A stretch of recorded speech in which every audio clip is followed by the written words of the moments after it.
Chapter 4. Burdens. "Oh dear, how hard it does seem to take up our packs and go on," sighed Meg, the morning after the party, for, now the holidays were over, the week of merrymaking did not fit her for going on easily with the task she never liked.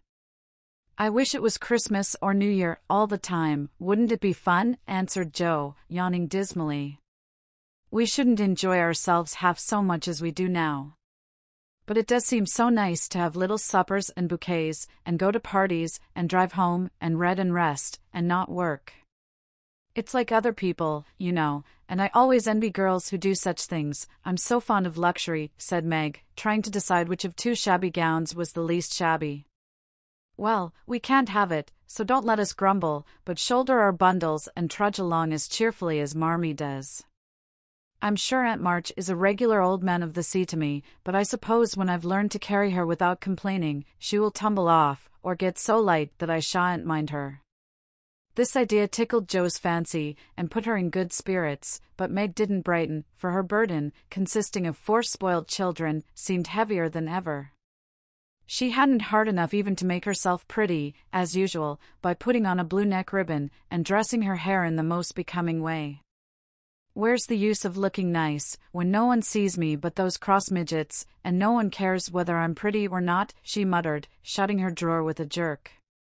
"I shall have to toil and moil all my days, with only little bits of fun now and then, and get old and ugly and sour, because I'm poor, and can't enjoy my life as other girls do. It's a shame." So Meg went down, wearing an injured look, and wasn't at all agreeable at breakfast time. Everyone seemed rather out of sorts, and inclined to croak.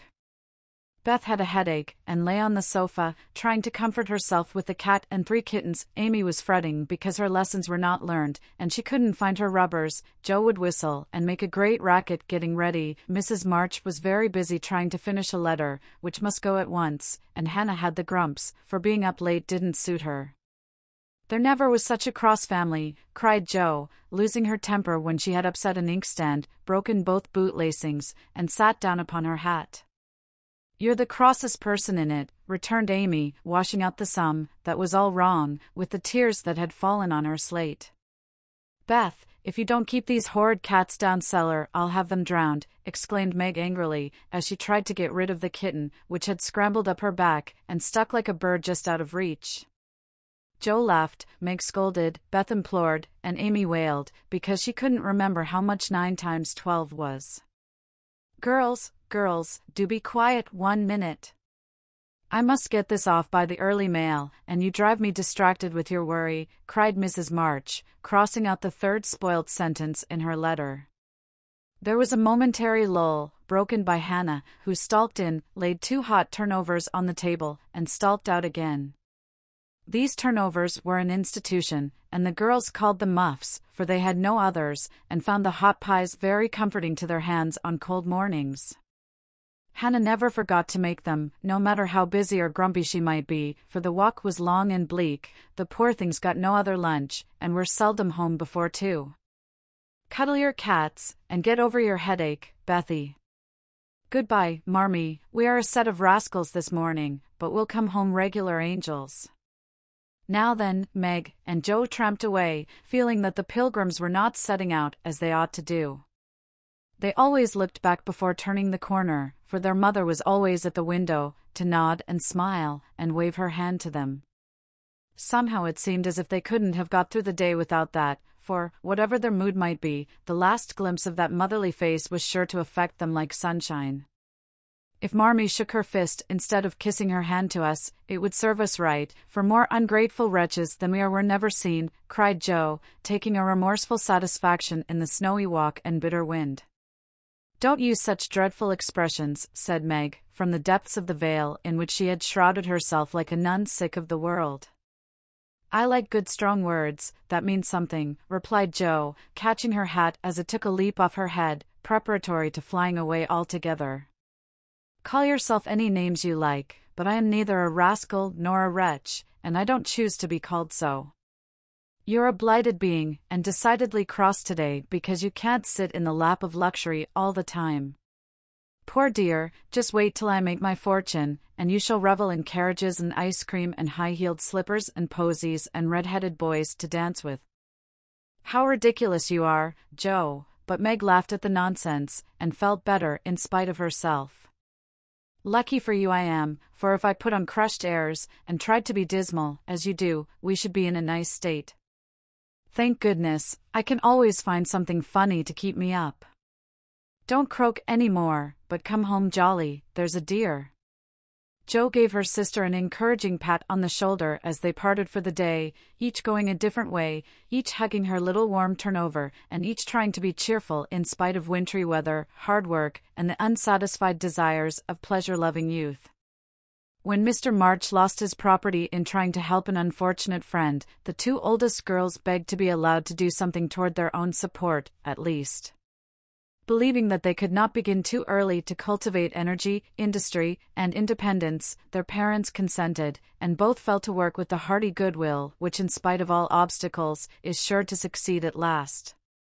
Margaret found a place as nursery governess, and felt rich with her small salary. As she said, she was fond of luxury, and her chief trouble was poverty. She found it harder to bear than the others, because she could remember a time when home was beautiful, life full of ease and pleasure, and want of any kind unknown. She tried not to be envious or discontented, but it was very natural that the young girl should long for pretty things, gay friends, accomplishments, and a happy life.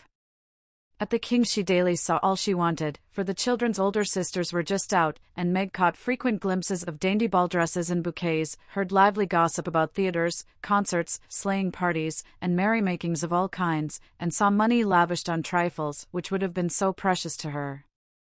Poor Meg seldom complained, but a sense of injustice made her feel bitter toward every one sometimes, for she had not yet learned to know how rich she was in the blessings which alone can make life happy. Joe happened to suit Aunt March, who was lame, and needed an active person to wait upon her. The childless old lady had offered to adopt one of the girls when the troubles came, and was much offended because her offer was declined. Other friends told the Marches that they had lost all chance of being remembered in the rich old lady's will, but the unworldly Marches only said, "We can't give up our girls for a dozen fortunes. Rich or poor, we will keep together and be happy in one another."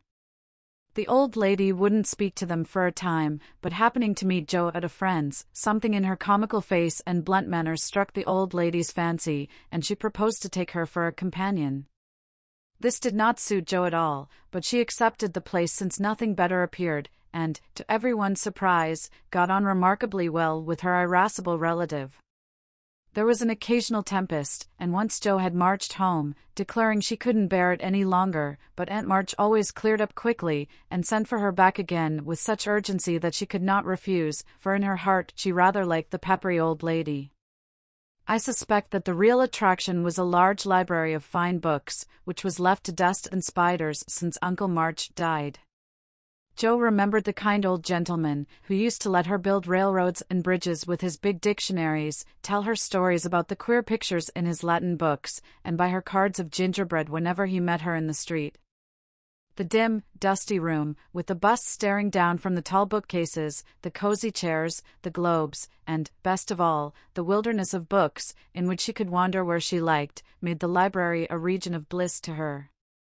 The moment Aunt March took her nap, or was busy with company, Joe hurried to this quiet place, and, curling herself up in the easy chair, devoured poetry, romance, history, travels, and pictures, like a regular bookworm. But, like all happiness, it did not last long, for as sure as she had just reached the heart of the story, the sweetest verse of the song, or the most perilous adventure of her traveler, a shrill voice called, "Josephine, Josephine," and she had to leave her paradise to wind yarn, wash the poodle, or read Belsham's essays by the hour together. Joe's ambition was to do something very splendid. What it was she had no idea, as yet, but left it for time to tell her, and, meanwhile, found her greatest affliction in the fact that she couldn't read, run, and ride as much as she liked. A quick temper, sharp tongue, and restless spirit were always getting her into scrapes, and her life was a series of ups and downs, which were both comic and pathetic.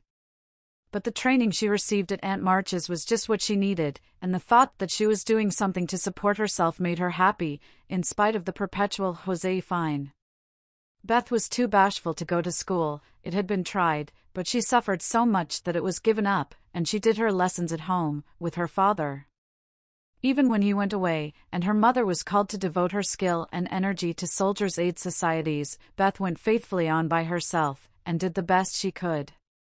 She was a housewifely little creature, and helped Hannah keep home neat and comfortable for the workers, never thinking of any reward but to be loved.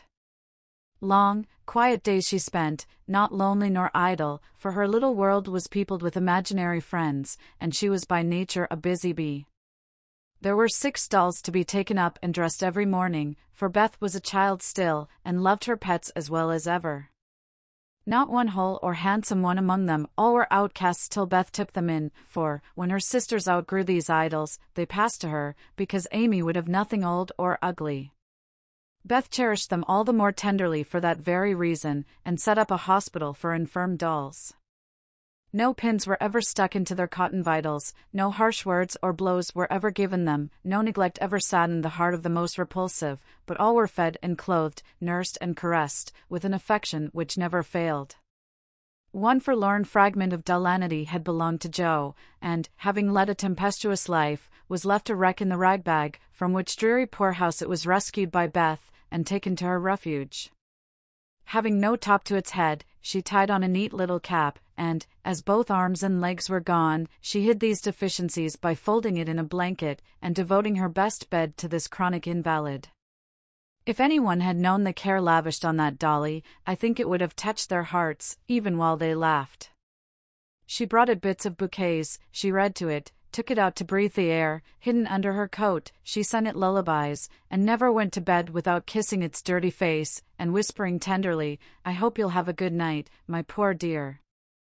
Beth had her troubles as well as the others, and not being an angel, but a very human little girl, she often wept a little weep, as Jo said, because she couldn't take music lessons and have a fine piano. She loved music so dearly, tried so hard to learn, and practiced away so patiently at the jingling old instrument, that it did seem as if someone, not to hint Aunt March, ought to help her. Nobody did, however, and nobody saw Beth wipe the tears off the yellow keys, that wouldn't keep in tune, when she was all alone. She sang like a little lark about her work, never was too tired to play for Marmee and the girls, and day after day said hopefully to herself, "I know I'll get my music some time, if I'm good." There are many Beths in the world, shy and quiet, sitting in corners till needed, and living for others so cheerfully that no one sees the sacrifices till the little cricket on the hearth stops chirping, and the sweet, sunshiny presence vanishes, leaving silence and shadow behind. If anybody had asked Amy what the greatest trial of her life was, she would have answered at once, "My nose." When she was a baby, Jo had accidentally dropped her into the coal hod, and Amy insisted that the fall had ruined her nose forever. It was not big, nor red, like poor Petria's, it was only rather flat, and all the pinching in the world could not give it an aristocratic point. No one minded it but herself, and it was doing its best to grow, but Amy felt deeply the want of a Grecian nose, and drew whole sheets of handsome ones to console herself.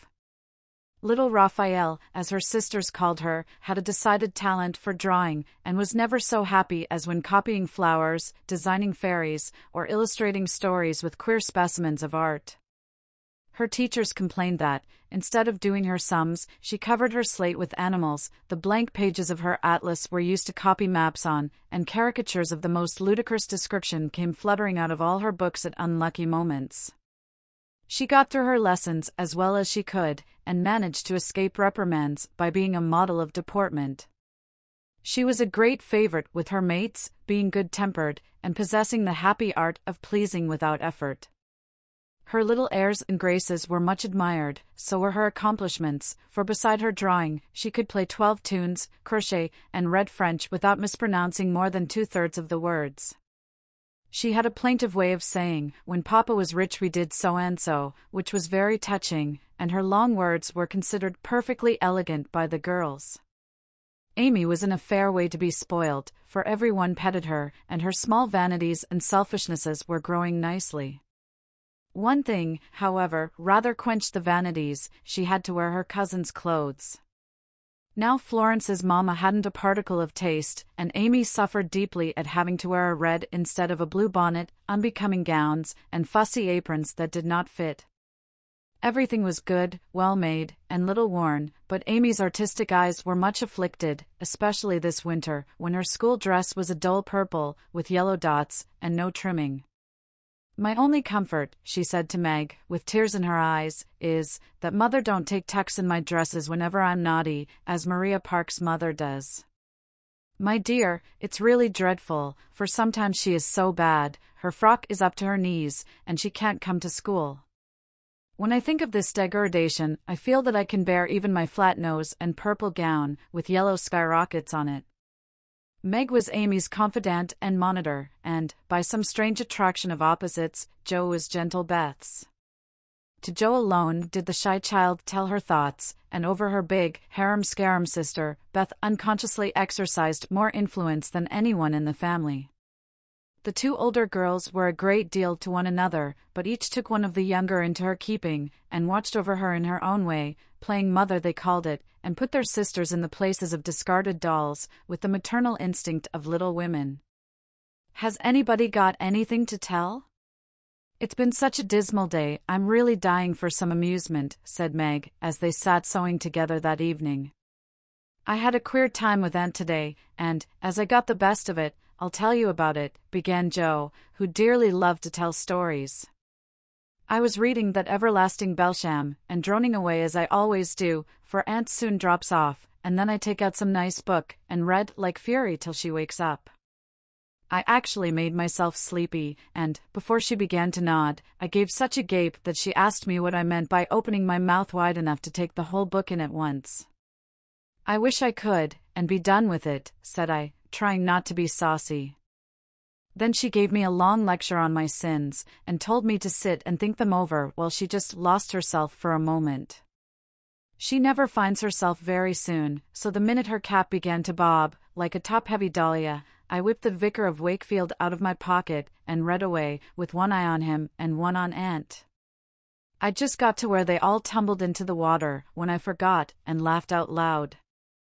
Aunt woke up, and, being more good-natured after her nap, told me to read a bit, and show what frivolous work I preferred to the worthy and instructive Belsham. I did my very best, and she liked it, though she only said, 'I don't understand what it's all about. Go back and begin it, child.' Back I went, and made the primroses as interesting as ever I could. Once I was wicked enough to stop in a thrilling place, and say meekly, 'I'm afraid it tires you, ma'am, shan't I stop now?' She caught up her knitting, which had dropped out of her hands, gave me a sharp look through her specs, and said, in her short way, 'Finish the chapter, and don't be impertinent, miss.'" "Did she own she liked it?" asked Meg. "Oh, bless you, no. But she let old Belsham rest, and, when I ran back after my gloves this afternoon, there she was, so hard at the vicar that she didn't hear me laugh as I danced a jig in the hall, because of the good time coming. What a pleasant life she might have, if she only chose. I don't envy her much, in spite of her money, for after all rich people have about as many worries as poor ones, I think," added Jo. "That reminds me," said Meg, "that I've got something to tell. It isn't funny, like Jo's story, but I thought about it a good deal as I came home.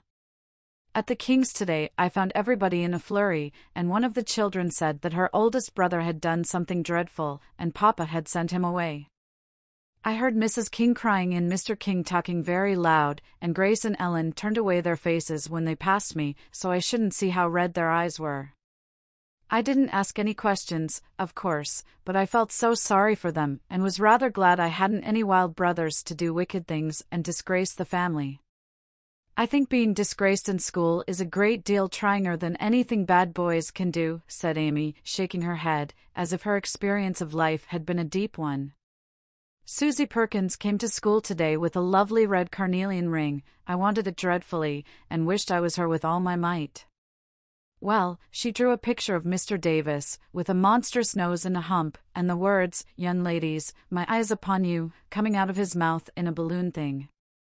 We were laughing over it, when all of a sudden his eye was on us, and he ordered Susie to bring up her slate. She was paralyzed with fright, but she went, and oh, what do you think he did? He took her by the ear. Just fancy how horrid, and led her to the recitation platform, and made her stand there half an hour, holding that slate so everyone could see. Didn't the girls laugh at the picture? Asked Joe, who relished the scrape.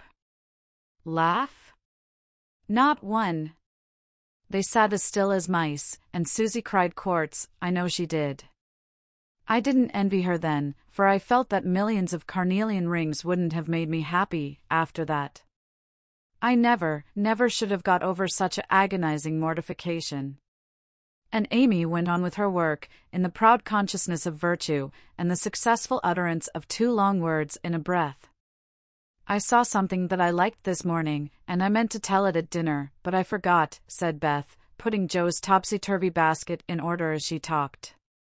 When I went to get some oysters for Hannah, Mr. Lawrence was in the fish shop, but he didn't see me, for I kept behind a barrel, and he was busy with Mr. Cutter, the fishman. A poor woman came in, with a pail and a mop, and asked Mr. Cutter if he would let her do some scrubbing for a bit of fish, because she hadn't any dinner for her children, and had been disappointed of a day's work. Mr. Cutter was in a hurry, and said no, rather crossly, so she was going away, looking hungry and sorry, when Mr. Lawrence hooked up a big fish with the crooked end of his cane, and held it out to her. She was so glad and surprised, she took it right in her arms, and thanked him over and over. He told her to go along and cook it, and she hurried off, so happy. Wasn't it good of him? Oh, she did look so funny, hugging the big, slippery fish, and hoping Mr. Lawrence's bed in heaven would be AC. When they had laughed at Beth's story, they asked their mother for one, and, after a moment's thought, she said soberly, as I sat cutting out blue flannel jackets today, at the rooms, I felt very anxious about Father, and thought how lonely and helpless we should be, if anything happened to him. It was not a wise thing to do, but I kept on worrying, till an old man came in, with an order for some clothes. He sat down near me, and I began to talk to him, for he looked poor and tired and anxious. Have you sons in the army? I asked, for the note he brought was not to me. Yes, ma'am. I had 4, but 2 were killed, 1 is a prisoner, and I'm going to the other, who is very sick in a Washington hospital, he answered quietly. You have done a great deal for your country, sir, I said, feeling respect now, instead of pity. Not a mite more than I ought, ma'am. I'd go myself, if I was any use, as I ain't, I give my boys, and give 'em free. He spoke so cheerfully, looked so sincere, and seemed so glad to give his all, that I was ashamed of myself. I'd given 1 man, and thought it too much, while he gave 4, without grudging them. I had all my girls to comfort me at home, and his last son was waiting, miles away, to say good-bye to him, perhaps.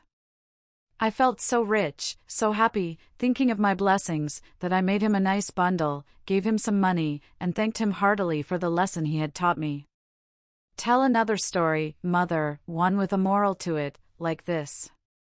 I like to think about them afterwards, if they are real, and not too preachy, said Joe, after a minute's silence. Mrs. March smiled, and began at once, for she had told stories to this little audience for many years, and knew how to please them. Once upon a time, there were 4 girls, who had enough to eat and drink and wear, a good many comforts and pleasures, kind friends and parents, who loved them dearly, and yet they were not contented. Here the listeners stole sly looks at one another, and began to sew diligently.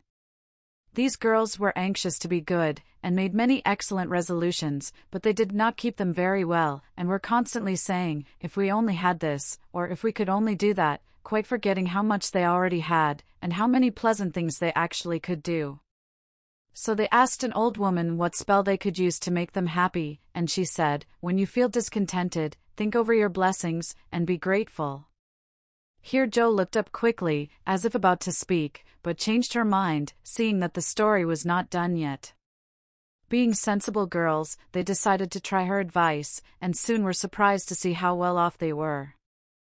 One discovered that money couldn't keep shame and sorrow out of rich people's houses, another that, though she was poor, she was a great deal happier, with her youth, health, and good spirits, than a certain fretful, feeble old lady, who couldn't enjoy her comforts, a third that, disagreeable as it was to help get dinner, it was harder still to have to go begging for it, and the fourth, that even carnelian rings were not so valuable as good behavior.